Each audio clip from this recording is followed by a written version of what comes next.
A great evening to all. Today I will summarize the lesson, The Last Spring. The lesson's name is Last Spring. This is the second lesson of Flamingo textbook of grade 12, which is written by Anis Jung, an Indian writer and novelist. The lesson is of two parts. First one is about a rag picker named Sahib-e-Alam with title I sometimes find a rupee in the garbage, and another is about Mukesh, a bangle manufacturer, with a title I want to drive a car. These are the two stories about two different boys with different lifestyles. Let us go through with the first story. The writer encounters Sahib every morning scrounging for gold. Here gold represents what valuable he gets other than usual. So the writer meets a Sahib on every now and then in the morning. Whenever the writer meets that boy, he keeps scrounging for gold. You may get a doubt, in garbage how does he find for gold? It is not gold. Usually these rag pickers, what is their profession? They pick unused things which are not used by us, which are no more useful for us. We throw them into garbage. Those things they pick, and that is their livelihood. So what are they scrounging? What is the meaning of scrounging? Scrounging means search for. What do they search for? They search for gold. Gold is nothing but, contrary to the usual, whatever they get from the garbage, it is nothing but gold for them. That is what he represents. Now Sahib-e-Alam is his full name, refugee from Dhaka, Bangladesh. So where is he from? He is from Dhaka, from the country Bangladesh. Who is he? He is a refugee. Who is a refugee? One who got migrated, who migrated from his motherland. He is none other than refugee. Refugees, they just migrate from one country to another country with different reasons. For example, for their livelihood, or else in their country the conditions might have been little drastic when it is compared to our country. There might be some other reasons, but what is the reason for Sahib-e-Alam's migration? As his mother told, it was the storm, one of the biggest storms and cyclone that had swept entirely, including their house and their livelihood. That is why the reason he has been here. Lost everything in a storm, becomes a rag picker as a profession. So finally he comes to our country, India. Finally he comes to our country and he has become a rag picker by profession. He wants to go to school but can't because of poverty. So as everybody's dream, it is everybody's dream to go to school and get educated. That is how this boy, the rag picker, Sahib-e-Alam, has got the dream to go to school, but because of his poverty he could not go to school. Where does he live? He lives in a place called Simapuri. How many people live along with him? Almost 10,000 others in his locality live along with him on the periphery of Delhi without any basic amenities. So this is the pathetic condition of this boy. This boy lives in a place called Simapuri. Where does it dwell? It is just adjacent to Delhi city. Periphery of Delhi means, periphery means nothing but outskirts of Delhi. Actually, with whom he is residing? He is residing with 10,000 other rag pickers along with him. He has got 10,000 other rag pickers in his locality. All the boys do the same profession. They are in the same profession. They don't even have basic amenities. Amenities in the sense proper drainage, electricity, proper roads, nothing. No basic amenities, because they don't have any identity cards like PAN card, Aadhaar card, nothing. They just have the ration cards. Through that they get some grains to eat. That means free rice.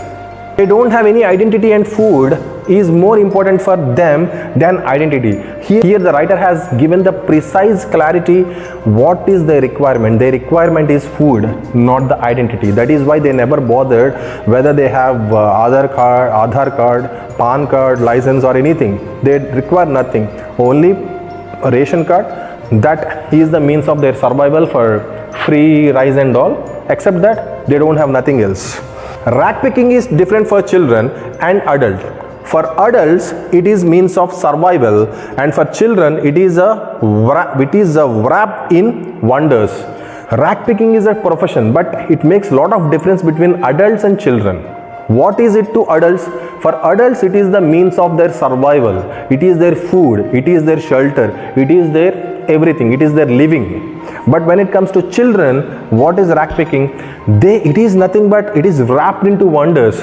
Every day they scrounge into the garbage to find a new thing other than usual. For example, usually they get water bottles, plastic bottles and all of a sudden if they get coin, a gold coin or 10 rupee note, they get excited and amused to get that. That is nothing. That is why the writer said it is wrapped in wonders. Every day they search for wonders. They search for something else than regularly what they get. One winter morning, Anis Jung, the narrator, what is the narrator's name? Anis Jung, sees Sahib standing by the fenced gate of the neighborhood club, watching two young men dressed in white playing tennis. So one fine day, she again met with Sahib. What is he doing? He is watching a tennis match. Where is he standing? He is standing outside the fenced gate in the neighborhood club and watching the two young men dressed in white. So in the club, in the tennis club, two young men wearing white dress, they were playing tennis. Sahib too is wearing tennis shoes which are discarded shoes of some rich boy. So Sahib, who was standing outside of the tennis club and watching two young men playing tennis with each other, wearing white colored dress, even Sahib is also wearing tennis shoe. But where did he get shoes? He gave a clarity that those shoes have been discarded. That means unwanted by some rich boy. Maybe they are defected, like the shoes might have got a hole, the shoes might have got leather damaged or anything. For any reason, those shoes have been discarded by any of the rich boy who threw it into the garbage. He got that and wore it with a lot of pleasure and privilege. Finally, Anis Jung met Sahib on his way to the milk booth. In his hand is a steel canister. I now work in a tea stall down the road, he says, pointing to the distance. Finally, what is the last meeting point of Anis Jung with Sahib? She met Sahib on the way to the milk booth. Sahib is going to a milk booth and he was carrying a canister. Canister means the vessel that carries the tea. He is carrying a canister. I now work in a tea stall down to the road, he pointed to the distance. What did he say? He said that he is working in a tea stall nearby. Then I am paid 800 rupees and all my meals. Then what did he say? How much he is paid and what all the expenses he is paid extra to the salary? He said. What did he say? He said that he gets paid 800 rupees on monthly basis. Along with that, he is paid for his meals and all. That is, on asking him whether he likes his job, he has lost the careful look. Till the time when he was saying that I am working so and so place, I am getting this much of salary, I am paid, etc. All these details when he was disclosing, he was very confident. But when she asked whether you are happy, then his confident look got disappeared. Why? Because the steel canister seems heavier than the plastic bag he would carry so lightly.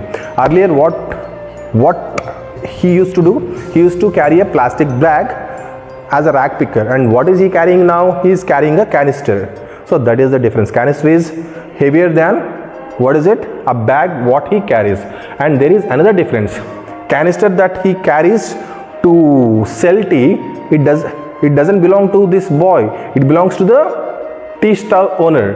But the bag that he carries, the lighter bag that he carries on his shoulder, belongs to him. He owns it and he doesn't own that canister. That is also the difference that is demonstrated by the writer. Now, second story, it is about Mukesh. Who is Mukesh and what does he do? As we have discussed, his family is engaged in making bangles, but Mukesh insists on being his own master. What is the profession of Mukesh? Mukesh's profession is bangles making. Making bangles is Mukesh's profession. And what is he interested in? But however, Mukesh is not interested in bangle making or in working in bangle making factory. He is interested to become a master of himself. That means he wanted to do his own business.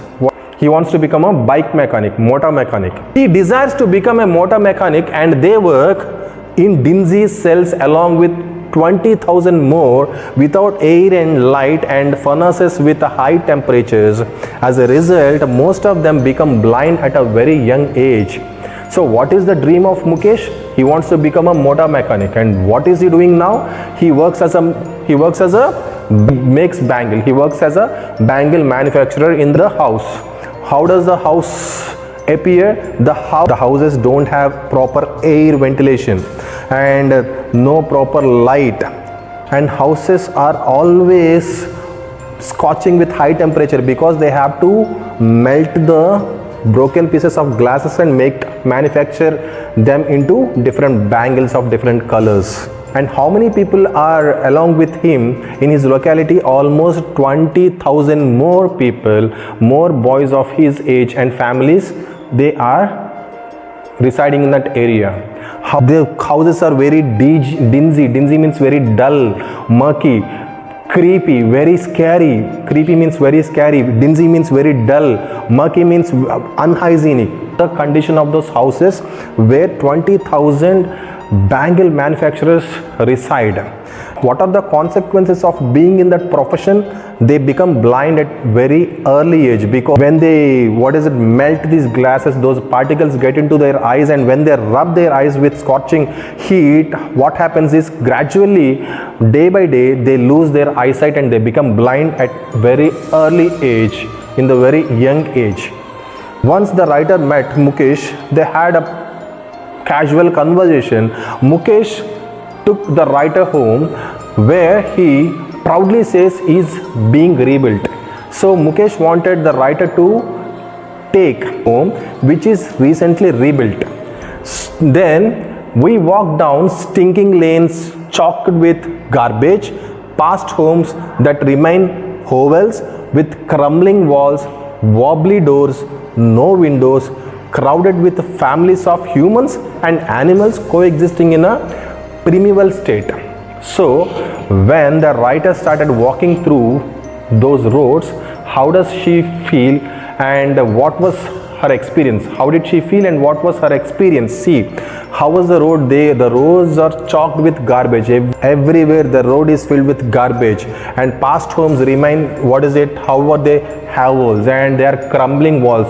Even the walls were also not strong, they were crumbling, wobbly doors and no windows, and the whole locality is crowded with humans along with the animals, and that looked like a primeval state. Primeval state means long back historic houses, long back built houses which were not in the condition to survive anymore. At Mukesh's home, she saw a firewood stove over which sits a large vessel of sizzling spinach leaves. On the ground, in the large aluminium platter, are more chopped vegetables and a frail young woman who is the wife of his brother cooking the meal. And what was the condition inside the house? When she went inside the house, there is a very big vessel, and that vessel is being heated. And what is there in the vessel? Spinach and some chopped vegetables. Who is cooking all these things?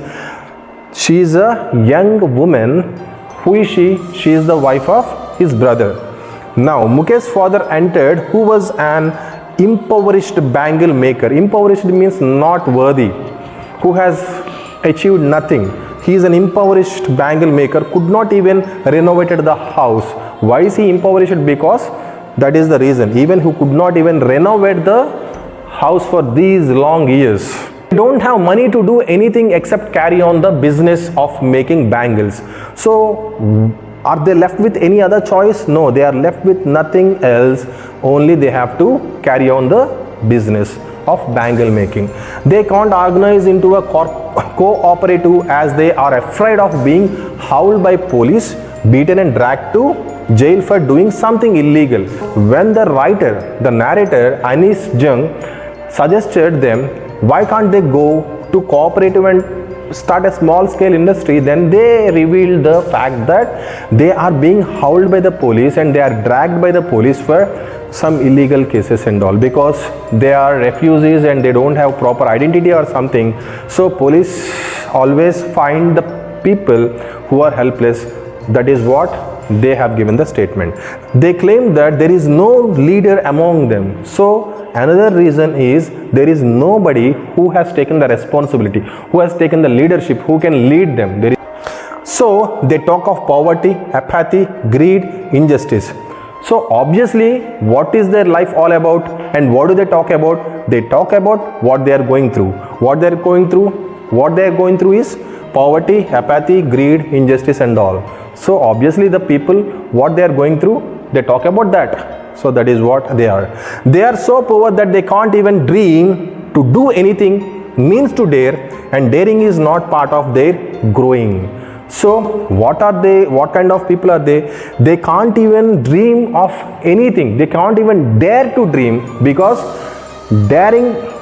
making a dare to dream is also stopping their growth. Because if they dare to dream about anything, their growth, which is happening at least a bit, the author is cheered when she senses a flash of it in Mukesh, who wants to be a motor mechanic. So out of all these grievances of poverty, greed and injustice, what happiness flashed in Mukesh's eyes? He talks about himself to become a motor mechanic. That is the only dream that flashed a bit of happiness in his eyes.